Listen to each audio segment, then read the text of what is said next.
My first guest is one of the stars of the hit series Full House. I met those two little girls today. You ever see Full House? Yeah. There's little Village of the Damned girls. Oh, no, they're cute, but they made me drive my car into a wall. Into a wall.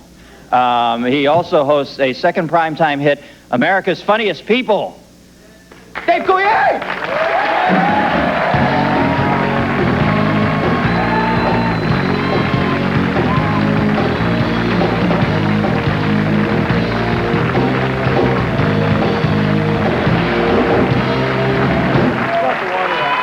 Beautiful. Looking good? Thank you, Dennis. A little bearded thing? You on hiatus or what? Yeah, a little laziness. Mm-hmm. Give me the truth, though. Do you get along with this Sorkin girl? Oh, yeah, she's, All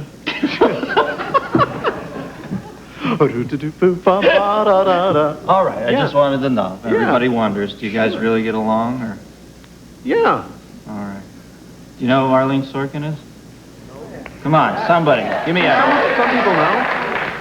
Give me a pulse out here, for God's sake. What happened? Hendrix Danny, in the room. I get along with everybody. Okay, I just wanted to know. Hey, now, I know you're a pilot. You just, tell me your big thrill, man. This must be the ultimate. Yeah, somehow the commander of the Blue Angels found out that I was a pilot and wrote me a little letter and invited me to come down there in El Centro, California, practicing for the air show, and invited me to come down and sit in the back seat of an F-18. So it was... They do that a lot, don't they? That scares me sometimes. I hear everybody in Hollywood has flown with these guys. Feliciano, anybody. They're just...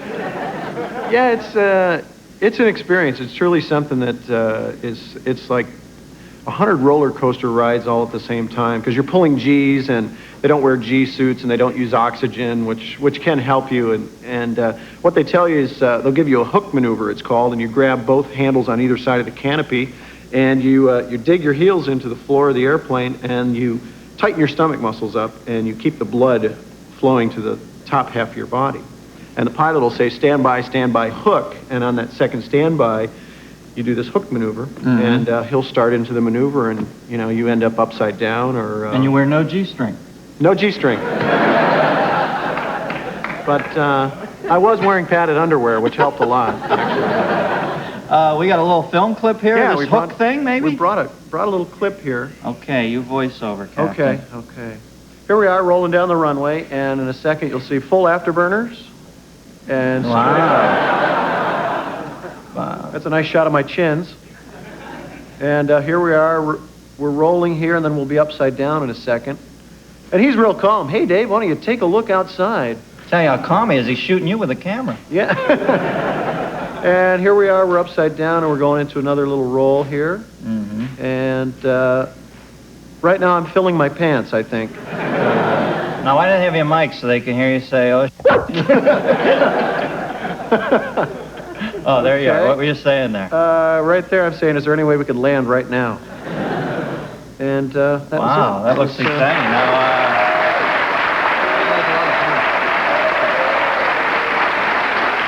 Now, I know they take people up a lot of times, but they actually let you fly it?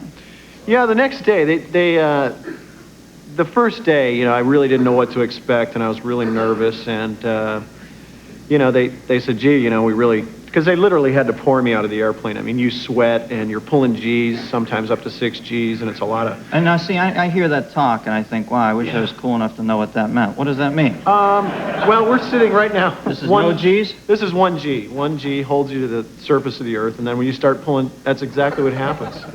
And,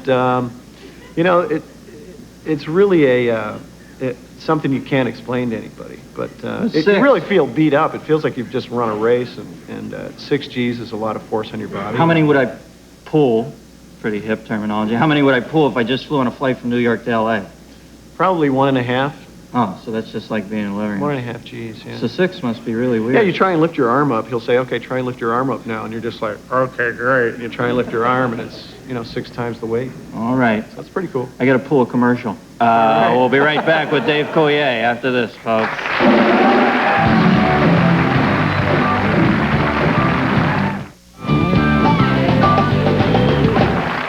We're back with We're back with Dave Coulier. What happened? What'd I miss? Somebody sleeping? Wow. That's it, I gotta go, Dennis. Wow. I'm putting people to sleep here. Who was that? Wake him up. Where's he?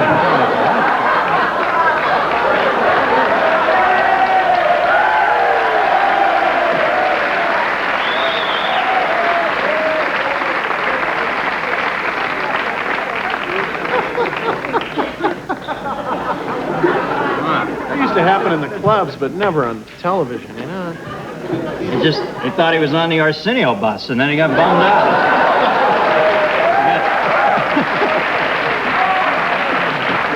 Shows up, it's me and you talking Roger Ramjet. Yeah, right. Okay, good with the plain thing. Thank you. Okay, great. Yeah, geez, stop it already. Huh? Come on. Okay, now, hey, give me your newest cartoon voice. What are you doing? I worked on a show called Bonkers, which is pretty cool. It's not on yet, but I did the voice of Bruno Kirby as a car. Now, wait a second. Bruno Kirby, actor from The Freshman. The car is Bruno Kirby? Yes, basically, Dennis, it was a car who was actually a criminal. And they said, come up with a voice for this. I came up with Bruno Kirby. They said, that's a sell. Now, did you have to,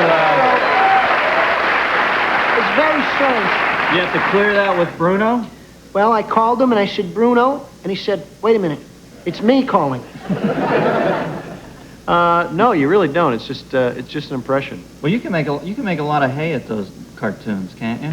Yeah. I mean, those things pay pretty well to do the voices. Didn't you do Scooby-Doo for a while or something? That was actually the first show I worked on. It's pretty fun. And Muppet Babies, right? Muppet Babies, yeah, the real Ghostbusters, which I copied another person's voice, Bill Murray's. Yeah, you do great, Murray. So, you know, it was kooky, wacky, and madcap. But, you know, hey, like you say, you know, it was a paycheck, so, you know, I'm not arguing. So I got that going for me, which is nice. You know. Now, that whole impression's built into that mouth being low on that Yeah, I side, think so, right? Dennis. I think you pretty much captured it there, and that's the call, you know, whenever you're doing a voice like that. You know, it's like, whenever you do anybody, it's like, Jay Leno, your chin pops out, the voice is there, you know. Right away, come on, folks. It's a whole physical thing, you know. Now, I know you and Saget are very close, but didn't you even take him in once with a phone call? Or... Yeah, I've done that a few times before. I've never gotten you on any of those, have I? You don't have my number, but back to Saget. Saget. That's true. I called Saget as Bob Einstein, who plays Super Dave Osborne. Yeah. And Bob Einstein and Albert Brooks are brothers. So I called Saget and I said, hello, Bob, it's me, Bob Einstein. And basically, I got your number through a series of friends. And I'm producing a film, and I think there's a part in it that I think you're perfect for. And so we called our managers, and they got Bob on the phone, and he just said, the weirdest thing just happened. Bob Einstein just called me and wants me to be in this film. So then I was on the other line. I said, basically, Bob, it's a nude role, and you know, I'm just hoping that, you know, this nude film stuff will really catch on. And he just threw a couple of expletives my way and knew it was me right away. So now you're playing hockey too, right? Yeah, I have a game tonight, actually. You do have a game tonight? Game now, tonight. who plays? Who are the celebs? Jason Well, this is Priestley, a different right? team. This is real hockey, sort of. Tell us about the celeb team. Who plays on that? Basically, Jason Priestley, Richard Dean Anderson, Alan Thicke, Matt How old's Frewer. Jason Priestley? Jason Priestley is actually 60, but he looks great, so... No, I heard a rumor he's like 32. Is that true? No, that's me. I think your card's... Oh, I'm sorry. That's that's you.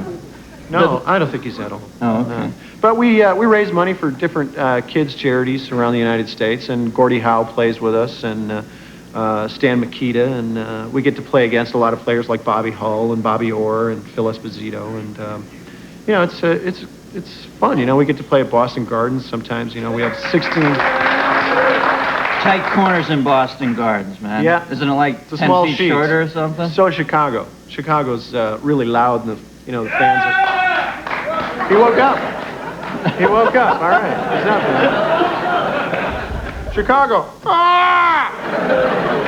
All right. All right, we lost him again. Well, thanks for coming on, Davey. Thanks, Good to Ted. see you. Dave Coulier will be right back with Robin Hitchcock and the Egyptians.